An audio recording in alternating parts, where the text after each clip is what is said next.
Okay, so just saw a recent comment, kind of want to respond to that. And it's also like just another day down, day 112 of Nofap. But the comment was basically like, how do I feel? Um, well, let's see. For one thing, I mean, compared to when I started this off, obviously, feel a lot better. It's sort of just getting back to like functional living and I guess just establishing mental, emotional equilibrium, that sort of thing. But I don't know, like all the pros of NoFap just kind of seem a bit passe to me. Maybe that's kind of easier said than done. I mean, especially since I've been at this for like about 3 years, and I've had multiple times with like 90 plus days, and I've definitely seen the results myself. And um, if anyone wants to sort of challenge me on that, I'd say go do the 90 days yourself. And see what results you get, and obviously you may have to adjust your expectations. And I'd say that something even broader than just NoFap, because a lot of what I'm seeing is kind of like, okay, this is what success looks like. Success doesn't really look like what we've been like sort of built for it to look like. We've been told it'll look like it's no Leave It to Beaver life, where you're Ward Cleaver and you have your wife and traditional conventional family and the 2 or 3 kids or whatever, 2-story house, white picket fence in the suburbs, the whole like 1950s idealized picture of how life is supposed to be. That's not success these days. Success these days is, it's kind of strange, kind of wonky, and that includes NoFap. I'd have to be realistic and honest and say that, like, okay, if you do 90 plus days, whatever, however far you get past 90 days, NoFap is not a panacea. It's not some cure-all. All these folks out there, especially the ones who are like grifters, who want to sort of sell you on something, or hey, give me your money and I'll teach you how to do the NoFap, and once you do the NoFap my way, you'll wake up one day and you'll have all these amazing things. Like, they're not giving you the truth of it, because a lot of what this is about, in any other sort of compulsion or addiction recovery process, or this whole idea of like building your life up, it's really just about getting better coping with life and having sort of control over it. And as I say this, it's kind of ironic, but sitting here and all these things just start kind of going down right as I'm recording and making some sort of grand philosophical point. But apparently the guy with the ice cream truck just went driving by. I don't know if you could hear him in the background, but it's kind of like the world's waiting. The world's waiting for me to try to say something profound, and then it's like, oh, we're gonna we're gonna interrupt this guy, Though I don't think I'm really that important per se. I just kind of find it funny. But anyways, it's not a panacea. Your life isn't gonna become perfect overnight, and even if it did, like, I mean, what does perfection look like these days?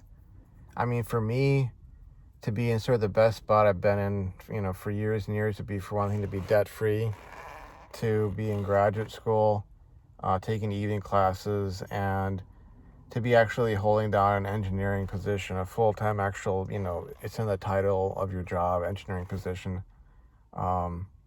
Plus, if I were to throw in like, weight loss, just having sort of figured out that whole problem and actually gotten the results of, getting down to like 160 to 170. And, the classical, I want to have a six-pack sort of thing. That would be part of it.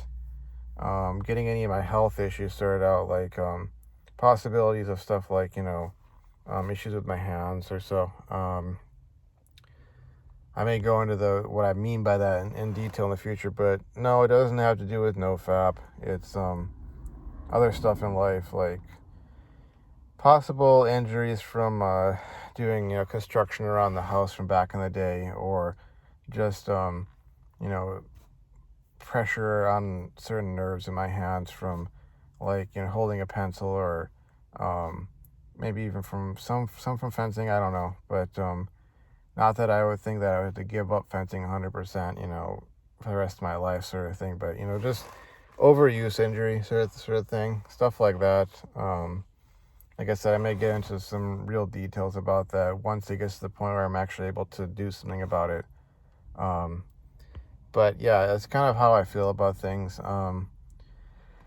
It's not like I don't deal with depressive thoughts or boredom or ennui or anxiety or whatever.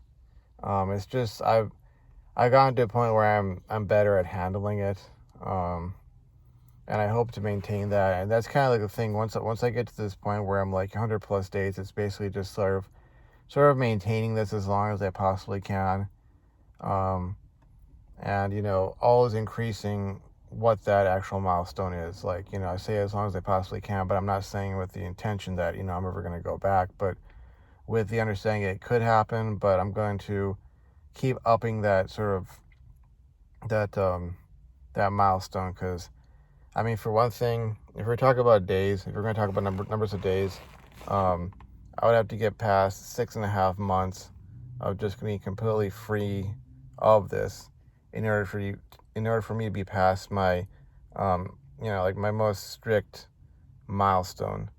And then beyond that, like it's pushing it to 9 months to a year. And once I'm at that point, I'm just hoping that like having taken care of all these other responsibilities and issues and problems and such that I'm facing, that I will have the kind of life where it's just really not sort of a thing for me. And it may mean me being at a point where people can't relate to me or understand where I'm coming from or how I'm looking at things or so. Just like, someone who may be going from living on the streets to being a multimillionaire, their old friends or buddies who are still homeless won't be able to relate to them because they didn't make that leap. They didn't make that change. They didn't make that, those results or whatever. They weren't able to do that sort of thing. But one thing that I'm noticing, which is really kind of annoying to me, to kind of dig deeper into the whole, question of how do I feel,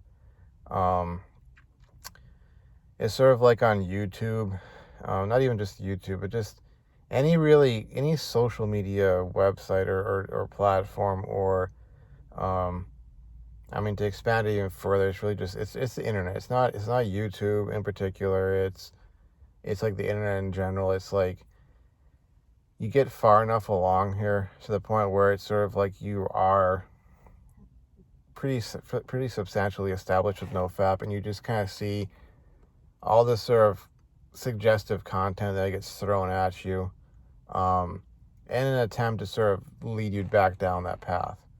And what I mean by that, it's like even stuff that has to do with humor or kind of content with like where it's like it's obvious like that somebody like they were watching some show and they edited it to certain what they would call juicy clips, where it's sort of like it's almost like, okay, we can't put PMO material on, let's say, YouTube or Facebook or wherever, but we're going to try and find something that's sort of a substitute for that, that's suggestive of that. And it's like it pops up in your suggestions, and I have to go, click on those 3 dots, and then don't recommend this channel, or don't recommend this content, or I don't want to see this video repeatedly, to the point that, I'm hoping eventually the algorithms get the point that, hey, I don't want to see that stuff. Don't be putting it on my, my feed. Not that, snap my fingers and suddenly, bam, I'm relapsing or something like that. I just get sort of annoyed at that sort of stuff, and the fact that, we live in this society or this like environment or whatever you want to call it, where you're sort of expected to be focused in on that sort of stuff and like cracking jokes about it and finding it humorous, entertaining, funny, whatever the case may be. And it's sort of like it's the kind of stuff that's almost like you're expected to be watching that sort of stuff, even if you're not really into it, because it's sort of like, if you're not watching that and, cracking those kinds of jokes or whatever, it's like there's something wrong with you. Something deficient or dysfunctional about you. When, this is a point that I've made, and my throat's a bit dry. I need to probably get some water when I get home. But a point that I made, I think it was Fitzgerald Brown's live streams. I was basically like, instead of this is something that, it's not per se a thing of Nofap. It's more like indicative of, if I wanted to wax a bit more philosophical, the state of masculinity, or, young men, their concerns, their focuses, the problems they have, what's really bugging them. But, you see in the Nofap community, folks, guys predominantly, because, people might not want to discuss this, but PMO as a problem is predominantly a masculine or a men's or a male's problem. And there are reasons for it, biological, that folks don't want to get into. But you see a lot of these young guys are, asking, if I do the Nofap, bro, will I get the girls, bro? Will I get the girls? If I do the Nofap for like the 90 days, bro, will the girls see my magical woo-woo power? And, will they be, jumping into my lap? And will I have a girlfriend after 90 days, bro? And it's like, my philosophy, and a lot of it's due to life experiences and just sort of getting to that point where maybe I understand a few things, is that, like, if that really is so much your focus and you want that, whether it's because you got the hots for some girl, or you think of it as sort of a medallion or a medal or a trophy that shows that, you're a successful guy, it's kind of like, to tie it back into, all this content being suggested to me on social media, it's sort of like, if you really, really, really, like, are dying to get that in your life, do the work. Don't be asking, for tricks to get the girls, or, dude, bro, like, if I do the Nofap, would that be the thing, bro, that will get the girls, bro? Like, no, do the work. Get your money right. Get your health right. Get your education right. Learn practical, applicable skills in life that will allow you to increase your quality of life, increase your ability to, live life to the fullest. And if you're really obsessed about getting some girlfriend or so, understand this, okay? Beyond the fact that, yeah, you could say, oh, if you want to get all like that, yeah, there are people too. They have their own, hopes, dreams, desires, aspirations, whatever. But the fact is, as far as men are concerned, as far as masculinity or being a male or a man is concerned, having a girlfriend, having a wife, having all of that in your life is a lagging indicator of success. If you want to go back to the ye olden days, back in the 19th century, let's say, or older, you think about the pioneers, the ones who went west. So oftentimes there was some young man going out into the middle of the wilderness and essentially building something out there. And if he survived all that, if he survived the elements and disease and perhaps, hostile indigenous people, or even just other other Euro-American, or, whatever, other folks from the same background as his or similar background, other pioneers who were competing against him, whatever was out there waiting for him, trying to get him. Maybe it could have even been the wildlife or disease or natural disasters. If he survived all that, homesteaded on some land, cleared the land, built a house, raised crops, raised cattle, became someone of value and worth and accomplishment, then it was like, okay, you've established yourself. Now it's time to go and, find a wife, start a family, have kids. It was after the fact.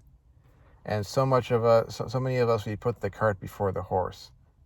And that's not to objectify anyone. I'm speaking, metaphorically here. I'm not saying anything literal. I'm just saying in terms of, like, you have this vision of this life you want to lead, and you want some quick trick, some cheat code to actually accomplish it. And that's not how it works. Do the work. I'm doing the work. It's hard. It's not always fun. A lot of times it's just boring. It's a real grind. It's a real slog. It's taken me, so long to get to this point, and I still have so far to go. But yeah, that's sort